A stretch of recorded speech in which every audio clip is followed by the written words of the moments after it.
Con el primer mapa vamos a avanzar. Luego ya tienen para repasar entonces ya cardio y gastro, ¿ya? Con los temas más importantes. Bien, y antes de terminar también, como ustedes se habrán dado cuenta, ahorita estamos en una situación, ¿no? De esto de la pandemia, del coronavirus, y han visto pues que el presidente ha declarado que las reuniones, ¿no es cierto?, de más de 300 personas no se están prohibiendo, ¿no? Entonces, hasta ahora no hemos creído conveniente en la academia lo que es suspender las clases, ¿no? Pero obviamente sí podemos tener algunas recomendaciones, creo que ya por correo les han hecho llegar. Nosotros como personal de salud, yo creo que muchos de acá también trabajan en clínicas, qué sé yo. Entonces, la recomendación es pues que si en la medida de los casos hay alguien que esté pues con síntomas o algo, ¿no?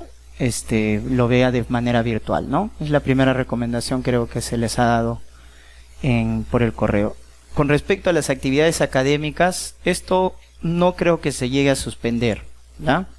Salvo ya que sea por una orden municipal del distrito o algo que ya decreten pues que las actividades de más de 50 personas, qué sé yo, se suspendan, ¿no? Pero por algo del gobierno o de la municipalidad. En ese caso sí, bueno, obviamente vamos a tener que acatar y ya suspenderíamos las clases presenciales, pero las clases virtuales y en ese caso ya haríamos una transmisión en vivo, ya, por streaming, como se está haciendo con otras sedes para las clases, ¿ya?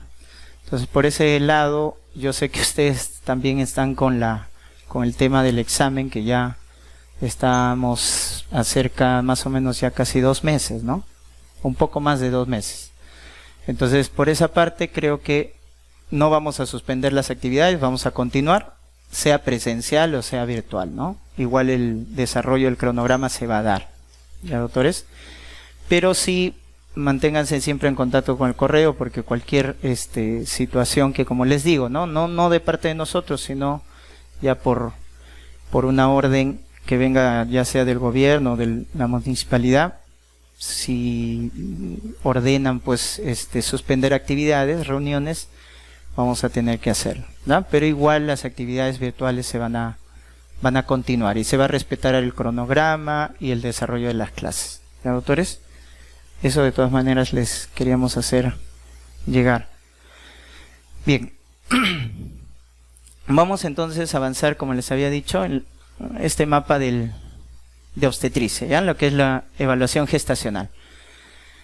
En el control prenatal, recuerden que el control prenatal es una de las medidas que sirven para bajar la mortalidad materna, ¿no? Que todavía sigue siendo alta en el Perú, todavía sigue siendo más de 50 muertes maternas por 100.000 nacidos vivos, ¿no? Junto con el parto institucional, el control prenatal y el parto institucional han demostrado bajar la mortalidad materna. Las 3 características, recuerden, del control prenatal es precoz, periódico, integral. Precoz porque el primer control debe ser en el primer trimestre, en las primeras 14 semanas. Si una gestante viene en el segundo o tercer trimestre, ya es de alto riesgo. El paciente debe venir en el primer trimestre, dentro de las primeras 14 semanas.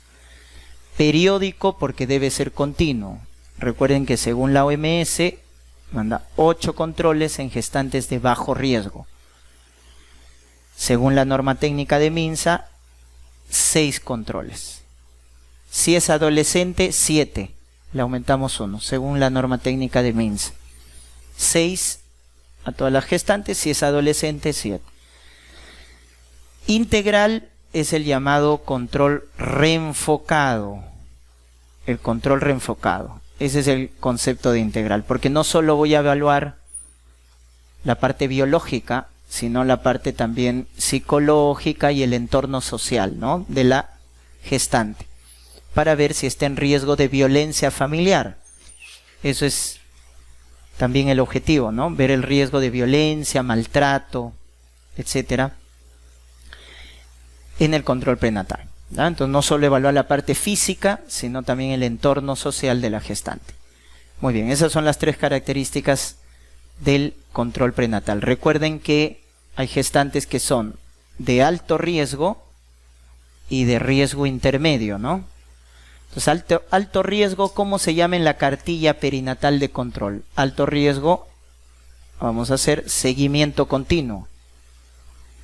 Y riesgo intermedio es alerta.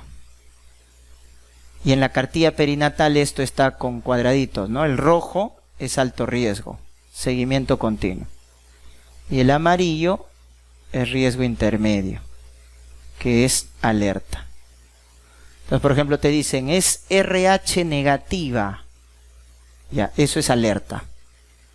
Pero si te dicen RH negativa con test de Coombs positivo, ese ya es alto riesgo, porque tiene riesgo de anemia fetal, ¿no es cierto? Por la incompatibilidad. Ya está, ese es un ejemplo. Si tiene antecedente de parto pretérmino, es alerta, antecedente de parto pretérmino. Si tiene antecedente de asma, es alerta. En cambio, en seguimiento continuo alto riesgo, acuérdense las causas de muerte materna, ¿ya? Por ejemplo, hemorragia posparto, antecedente, ¿no?, de hemorragia posparto, preeclampsia, tuberculosis, muerte indirecta, ¿no? VIH también es alto riesgo. Si tiene 2 o más cesáreas, si es una cesárea es alerta, 2 o más cesáreas ya es de alto riesgo. Y aborto recurrente también, 3 o más abortos, ¿no? 3 o más abortos. En cambio, si me dicen 1 o 2 abortos, eso es riesgo intermedio. Ya está. Eso también recuerden, lo hemos visto en la teoría. Y luego la parte nutricional. En la parte nutricional acuérdense de estos dos, folato y hierro, ¿ya? Folato, recuerden la vitamina B9, en gestantes de bajo riesgo se recomienda 0.4 miligramos o lo mismo 400 microgramos. Es lo mismo, ¿no? 0.4 miligramos o 400 microgramos. Si es de alto riesgo, 4 miligramos. O sea, 10 veces más, ¿no? Si es de alto riesgo, 4 miligramos. Muy bien.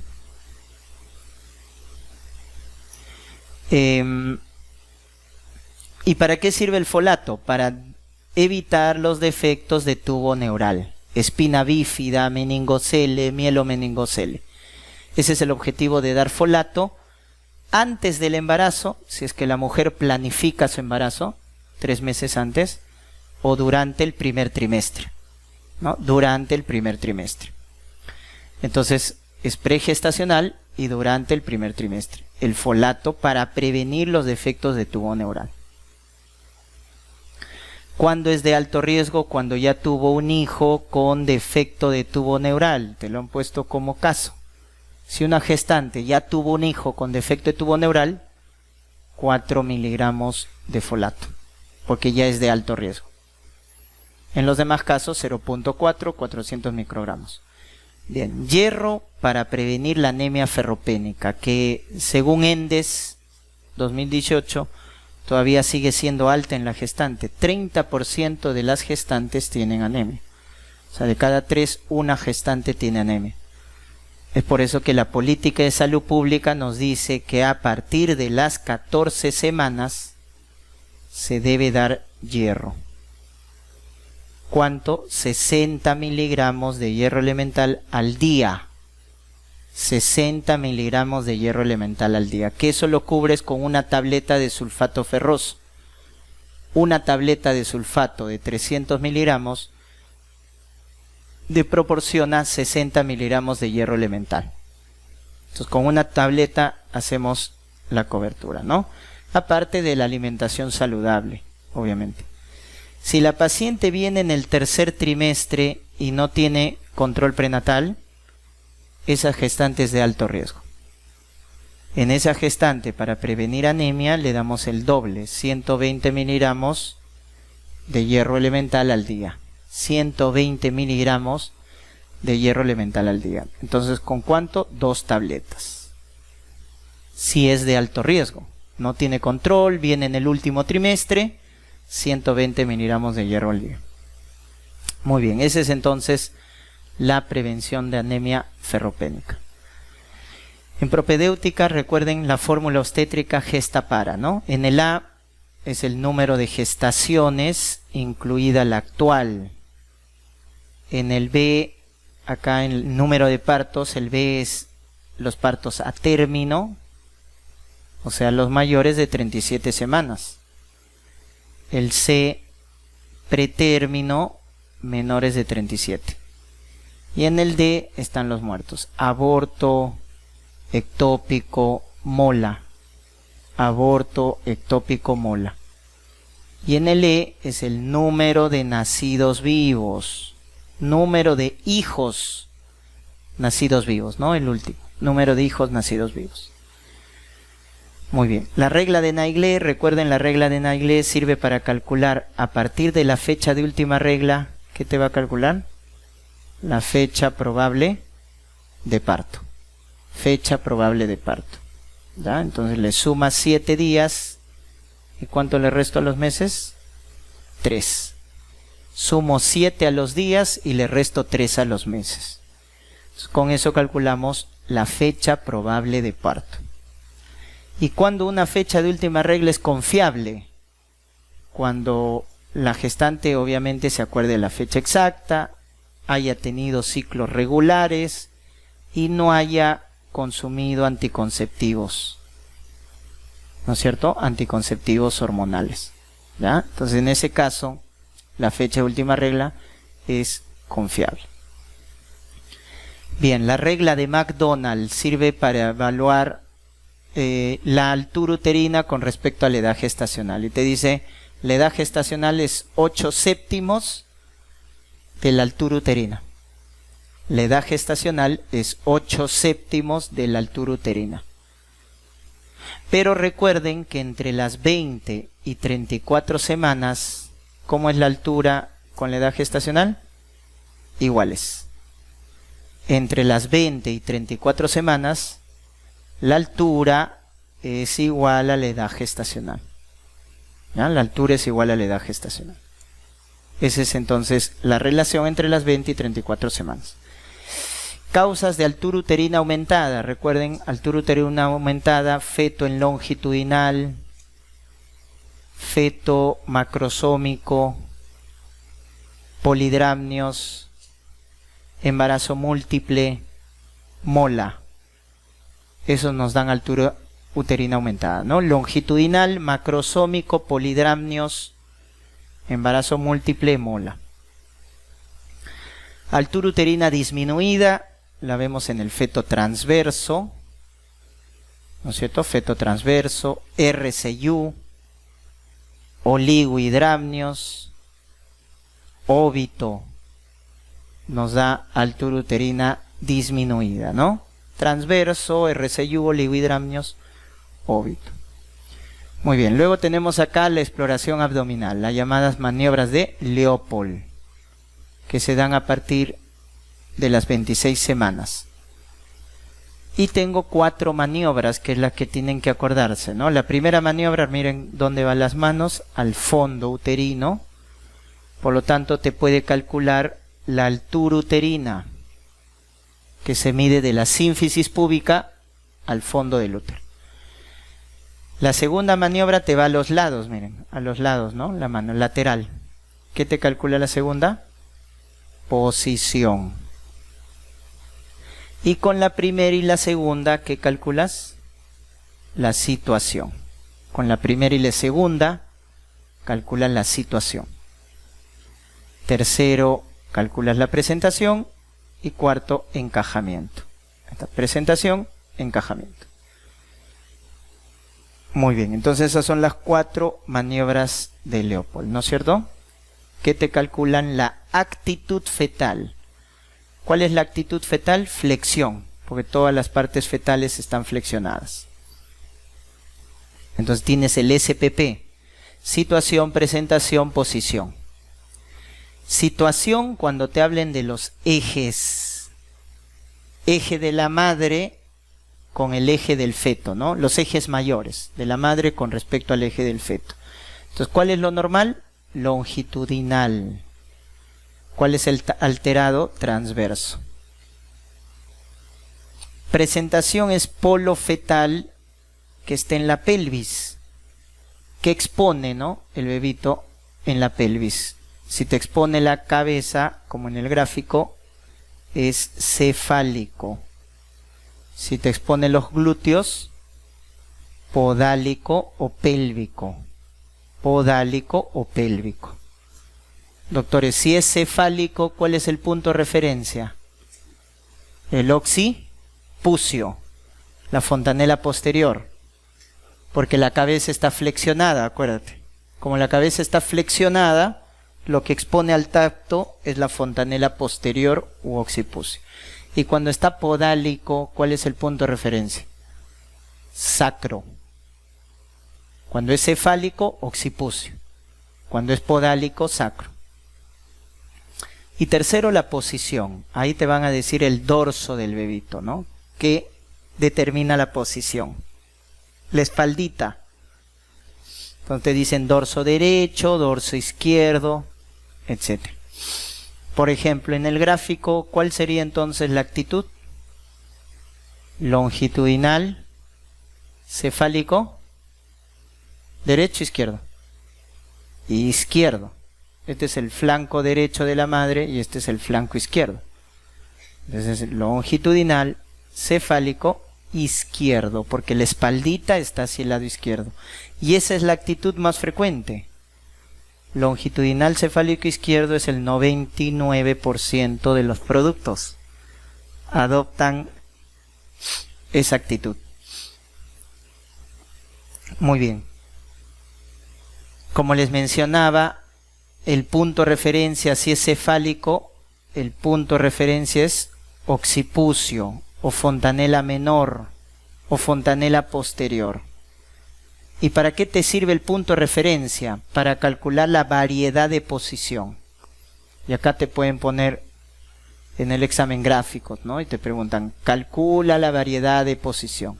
Entonces, si tú sabes que el occipucio o fontanela menor o posterior es el punto de referencia, con eso calculas la variedad de posición. Entonces, identificas, acá está pubis, adelante, sacro, atrás, flanco derecho, flanco izquierdo, ¿no? O hueso ilíaco derecho, hueso ilíaco izquierdo. Entonces, tú ves por acá, hay dos fontanelas. La mayor es esta de acá, ¿no? Grande. También llamada bregma, la fontanela anterior, bregma. Este es mi punto de referencia. La menor, llamada occipucio. Entonces determinas hacia dónde está mirando el occipucio, ¿no? Occipucio está mirando hacia el hueso ilíaco izquierdo. Es más cerca o está más cerca a pubis, por lo tanto es anterior. Entonces esta variedad de posición que están viendo en el gráfico es occipito ilíaco izquierdo anterior. Occipito ilíaco izquierdo anterior. ¿Qué es la más frecuente? Variedad de posición más frecuente. ¿Correcto? Muy bien. Esa es la variedad de posición más frecuente. Muy bien. ¿Qué pasaría si les dicen que está, ¿no es cierto? Está en esta posición. Entonces este es pubis, adelante, sacro, hueso ilíaco derecho, hueso ilíaco izquierdo, ¿no? Y acá está la fontanela menor. ¿Cómo sería esa variedad de posición? Si está en ese lado sería occipito ilíaco izquierdo, ¿no? ¿Pero qué tipo? Transverso. Cuando está acá es transverso. Cuando está acá es occipito ilíaco izquierdo anterior. Y cuando está en la línea, ¿no es cierto? En la línea horizontal es transverso. Si está acá es occipito ilíaco izquierdo posterior. Posterior, ¿no? Entonces de esa manera determinan. Si está acá es occipito sacro, ¿no? Occipito sacro. Si estuviera acá, occipito púbico. Ya está. Entonces simplemente es describir dónde cae el occiputio fontanella menor. Anterior, transverso, posterior, occipito sacro, occipito púbico o los lados derechos, pues, ¿no? Que estén en el lado derecho, ¿no? Muy bien, ¿cómo calculamos la altura de presentación? Con las estaciones de Lee o los planos de Hodge. Acá lo que tienes que acordarte es cuando decimos que esté encajado, que es lo que determinas con la cuarta maniobra de Leopold, encajamiento. Y el encajamiento, doctores, recuerden, se define cuando el diámetro biparietal llega ¿a dónde? A las espinas ciáticas del estrecho medio de la pelvis, ¿no? Entonces, cuando el diámetro biparietal llega a las espinas ciáticas del plano medio, decimos que está encajado. Decimos que está encajado. Cuando el biparietal, ¿cuánto mide el biparietal? 9.5 centímetros. Llega a las espinas ciáticas. Y eso es estación 0 de Lee, doctores, o tercer plano de Hodge. Estación 0 de Lee, tercer plano de Hodge. Justamente la estación 0 de Lee o el tercer plano de Hodge pasan por las espinas ciáticas, ¿ya? Por eso ahí se llama encajado. Recuerden los diámetros pélvicos. En la parte superior, el diámetro pélvico es conjugado diagonal, que es el que mides con los dedos, ¿no? Acuérdate, el que mides con el dedo es conjugado diagonal. ¿Cuánto mide el diagonal normal? 12 centímetros. El que mides con el dedo. Y a partir del diagonal que sacas, el obstétrico. Por eso el obstétrico es de cálculo indirecto. El de cálculo directo es el diagonal que mides con el dedo. El indirecto es el obstétrico. ¿Y cómo vas a sacar el obstétrico? ¿Qué haces con el diagonal? Le resto 1.5. 12, le resto 1.5. 10.5 sería el conjugado obstétrico, ¿no? 10.5 centímetros. ¿Cuándo hablas de pelvis estrecha?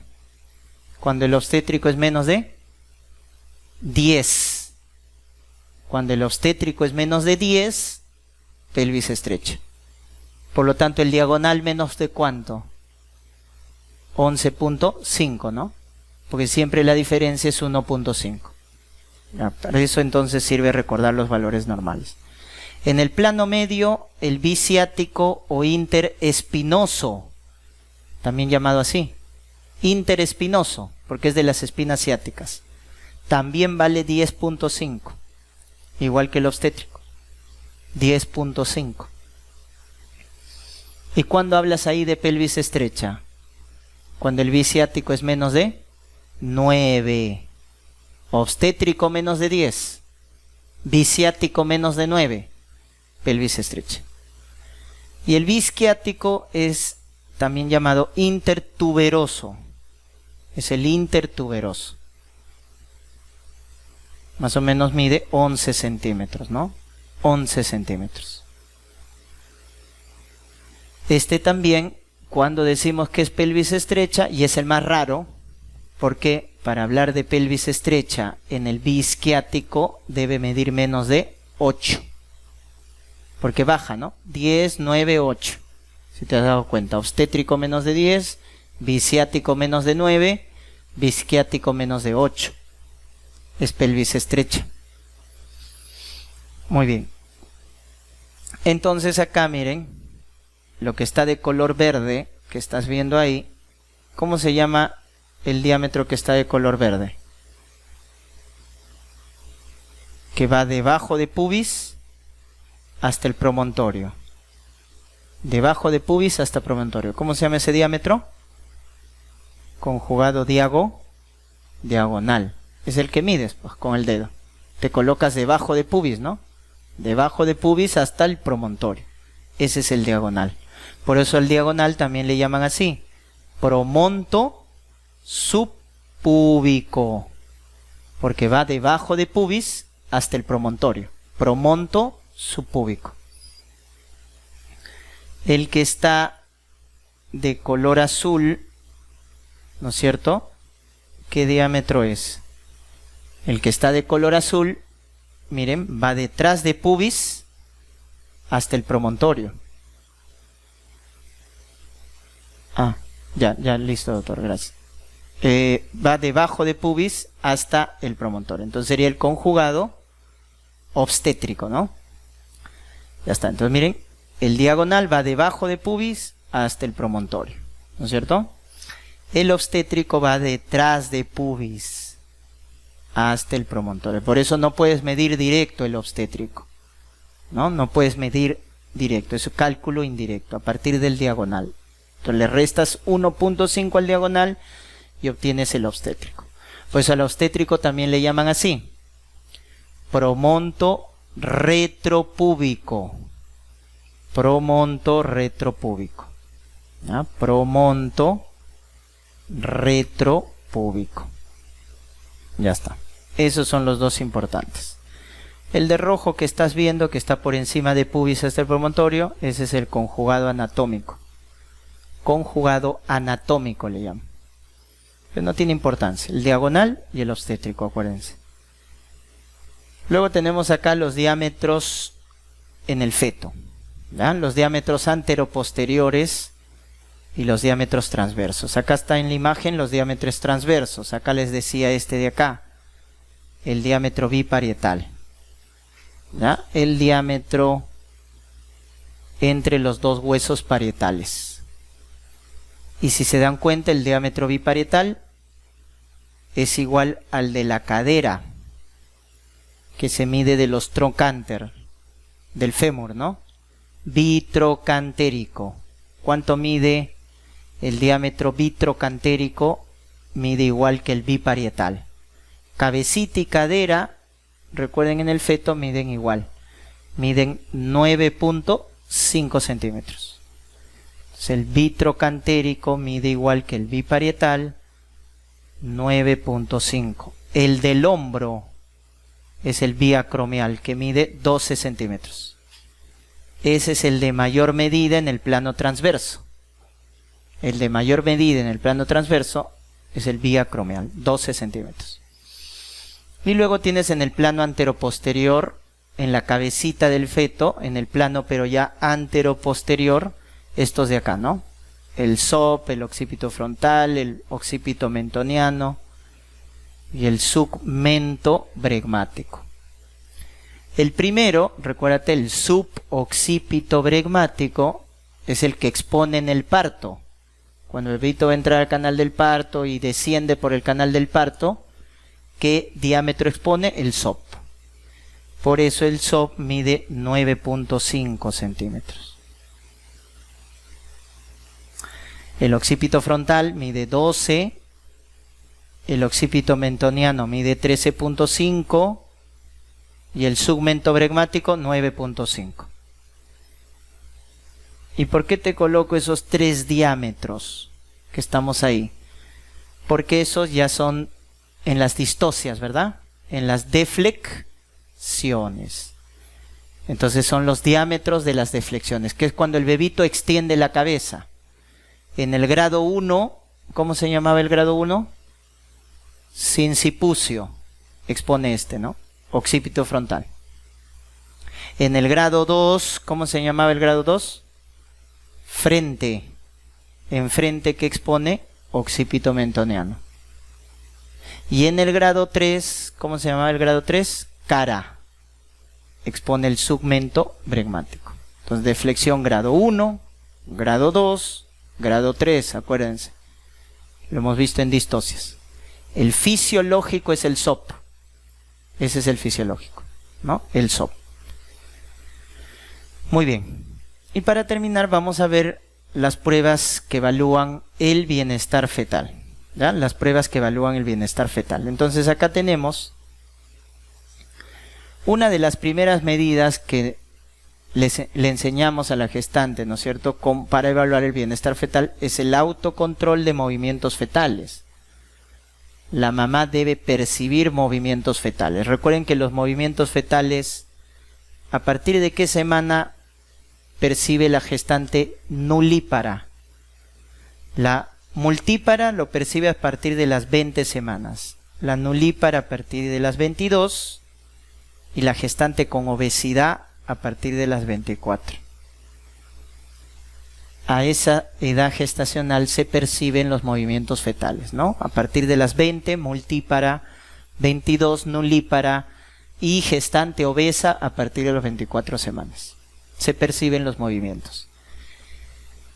Y es normal que se perciban 3 movimientos como mínimo en 1 hora, doctores, o 10 en 2 horas. En 1 hora, como mínimo, 3 movimientos. Y en 2 horas, 10. Ese es signo de bienestar fetal, ¿no? O sea, el bebito está bien. Ya está. Pero cuando ya viene una gestante, ¿no es cierto?, mencionando que no percibe los movimientos, están disminuidos o están ausentes, o tiene algún factor de riesgo, ojo, porque no se le hace a todas las gestantes esta prueba, solo a las gestantes que tienen factores de riesgo. Por ejemplo, preeclampsia, diabetes, embarazo prolongado, RPM. Entonces, tienen algún factor de riesgo. A esa gestante, para evaluar su bienestar fetal, o sea, para ver que el bebito esté bien, esta es la prueba basal en la emergencia, ¿no? El test no estresante es la prueba basal. El test no estresante. ¿Qué te evalúa el test no estresante? La reactividad cardíaca, o sea, cómo están los latidos del bebito. Entonces te va a salir 2 tipos, ¿no? 2 resultados. El reactivo, el no reactivo.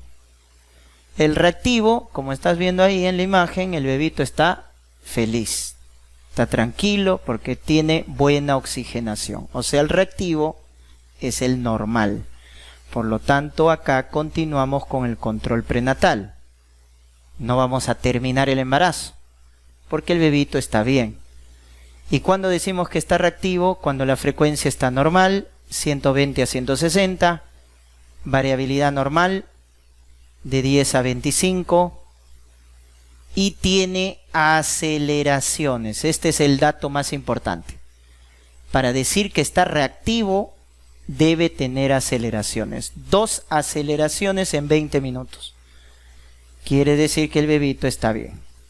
Ese es reactivo. ¿Cuál es el otro resultado? El no reactivo, doctores. Ahí, ¿qué pasa?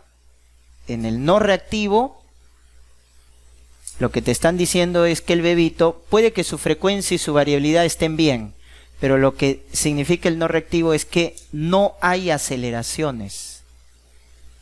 No hay aceleraciones.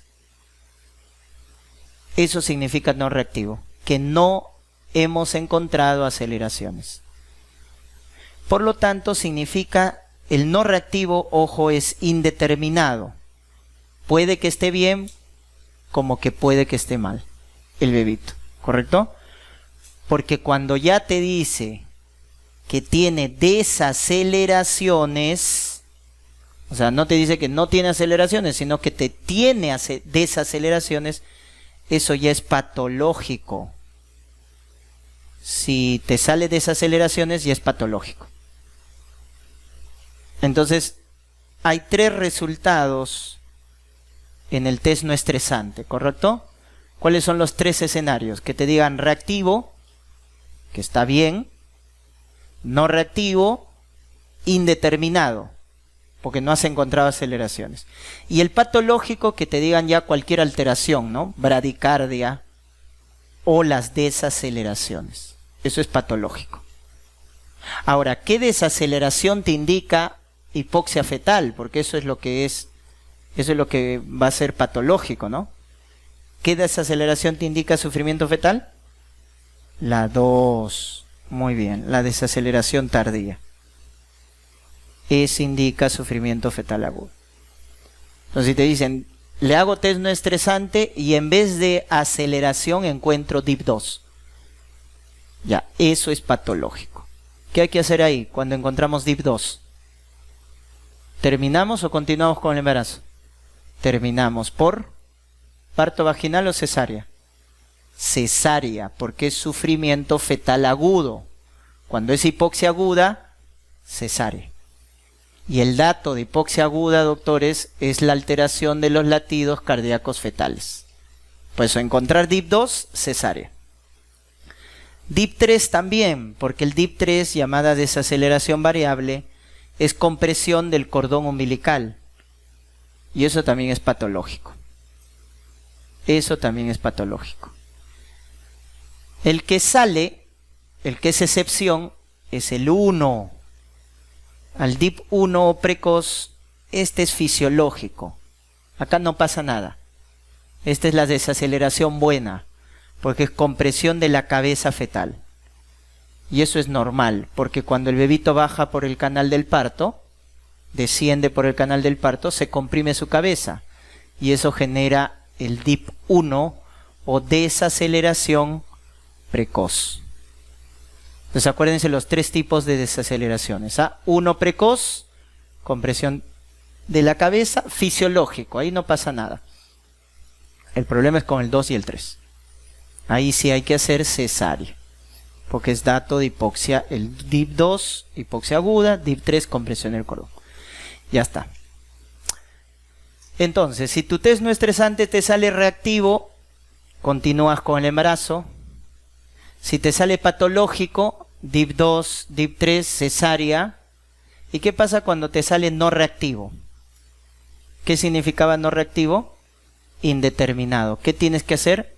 Otra prueba. Otra prueba. En el reactivo continúas con el embarazo. En el patológico, cesárea. Y en el no reactivo pides otra prueba. ¿Cuál puede ser esa otra prueba? Esa otra prueba puede ser el test de Posee cuando el feto ya está a término. O el perfil biofísico fetal que se puede hacer a partir de las 30 semanas. Por eso que lo puedo hacer a prematuros. Eso es lo que debo hacer cuando tu test no estresante salió no reactivo.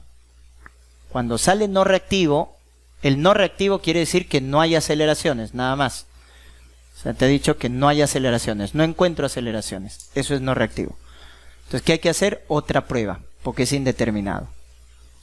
¿Cuál es esa otra prueba? El test de Posee, si es a término, o el perfil biofísico fetal que se puede hacer a partir de las 30 semanas.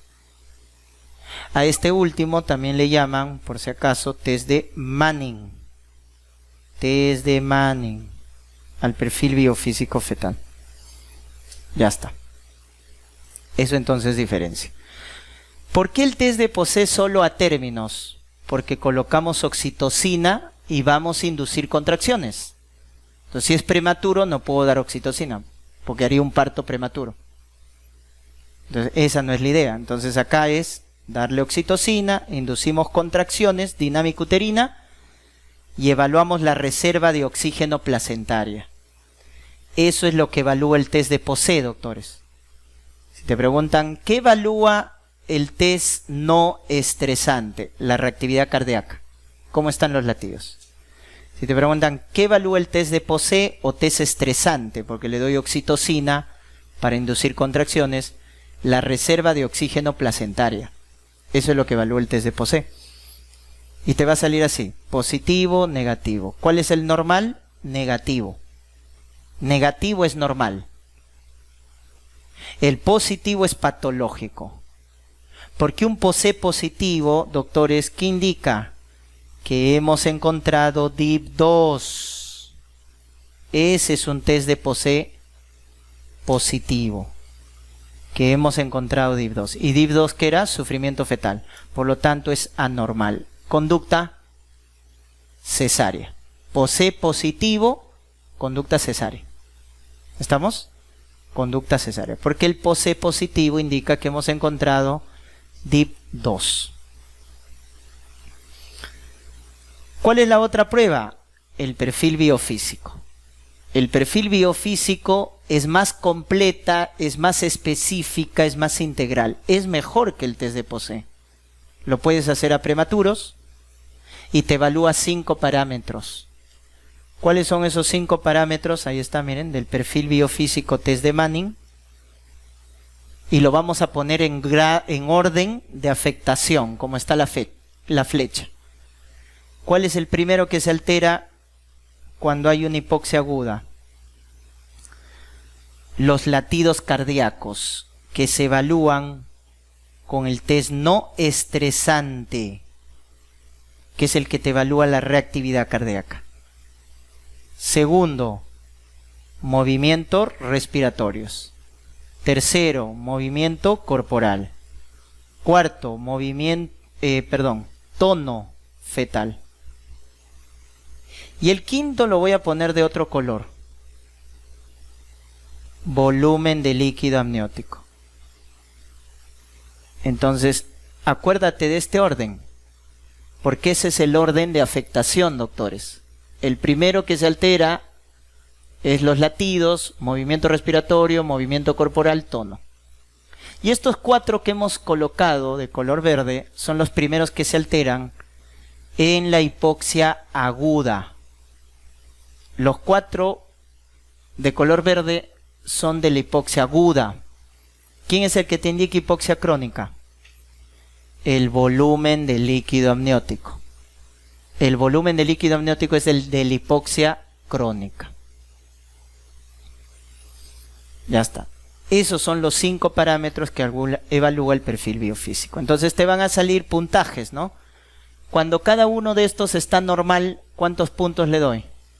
2. Cuando está alterado, 0 puntos. Entonces, ¿cuál es el puntaje perfecto? Donde el bebito está bien. 10 de 10. Doctores, 10 de 10 o también 8 de 10, pero con líquido amniótico normal, el bebito está bien. Por lo tanto, continuamos con el control. Acuérdate eso. 10 de 10, puntaje perfecto, pues. Todos están bien. 8 de 10, pero con líquido normal. Todavía continuamos con el embarazo. Pero si ya a ti te dicen 8, 6, 4, 2 de 10, pero con oligohidramnios, eso ya es patológico. 8, 6, 4, 2 de 10, con oligohidramnios y es patológico. ¿Qué se hace ahí? Terminas la gestación. Terminas la gestación. ¿Correcto? Esa es entonces la conducta. Entonces, vamos a ver. Gestante de 42 semanas, doctores. Tiene su test no estresante y su test no estresante ha salido reactivo. ¿Correcto? Ha salido reactivo. Pero les dicen que su índice líquido amniótico está en 3 centímetros. Le hacen perfil biofísico fetal y ha salido 8 de 10. ¿Qué haces? ¿Continúas con el embarazo? O sea, ¿continuamos con el control? ¿O termino la gestación? Ya está. 1 de 2. ¿Continúo o termino? Termino el embarazo. ¿Cuál es el criterio para terminar? Que ha salido 8 de 10, pero ¿con qué? Con oligohidramnios, ¿no? Y la menos de 5, oligohidramnios. Por eso termino el embarazo. Correcto, termino. La pregunta es, ¿por cesárea o por vía vaginal? Esa es la segunda que deben reconocer. ¿Cesárea o parto vaginal? ¿Induzco el parto vaginal o hago el término del embarazo por cesárea? ¿Cuál sería? Parto vaginal. Muy bien. ¿Por qué? Porque para que tú hagas cesárea, doctores, debe haber dato de sufrimiento fetal agudo. ¿Y cuál es el dato de sufrimiento fetal? Alteración de los latidos cardíacos fetales. Al decirte que el test no estresante está reactivo, ¿qué te estás diciendo de los latidos cardíacos? que están normales. Que están normales. Por lo tanto, no hay hipoxia aguda. Porque el latido es el primero que se altera en la hipoxia aguda. ¿Pero por qué hay oligohidramnios? Porque hay hipoxia crónica. El volumen de líquido amniótico es dato de hipoxia crónica. Y tú en una hipoxia crónica puedes terminar por vía vaginal. ¿Para qué la vas a operar? En una hipoxia crónica tú puedes terminar por vía vaginal. Y eso es lo que tiene esta gestante. Está alterada, sí, pero tiene hipoxia crónica, el bebito, no aguda. Porque si es aguda, en un sufrimiento fetal agudo, en una hipoxia aguda, ahí sí es cesárea. ¿Ya? Ahí sí es cesárea. Entonces, eso deben evaluar. ¿Ah? Muy bien. Categorías de la COG. 1, normal. O sea, te dicen que los latidos cardíacos están normales. Frecuencia normal, variabilidad normal. Acá también te pueden decir DIP 1A, que es la desaceleración normal, ¿no? Lo contrario es el 3. En el 3 tienes que hacer cesárea. Ese es el patológico, porque en el 3 te van a decir esto: bradicardia fetal, DIP 2, DIP 3, ausencia de variabilidad o patrón sinusoidal. Ya está. Si te dicen en el DIP, en la categoría 3, bradicardia, DIP 2, DIP 3, ausencia de variabilidad, patrón sinusoidal, eso es categoría 3, doctores. Acá está alterado los latidos, es hipoxia aguda, por lo tanto cesárea. Por lo tanto cesárea. Entonces el 1 es normal, continúas con el embarazo. El 3 es patológico, cesárea. El 2 es indeterminado, harás otras pruebas. Y es lo que no entra ni en 3 ni en 1. Por ejemplo, si te dicen taquicardia fetal, disminución de la variabilidad, eso no entra ni en 3 ni en 1. Por eso es categoría 2. Indeterminado la categoría 2. Y ahí lo que hay que hacer es otra prueba. ¿Ya? Hacer otra prueba. Ya está. Listo, doctores. Ahí nos vamos a quedar. ¿Ya? Nos faltaría una clase más y ahí completamos los 4 mapas que están pendientes.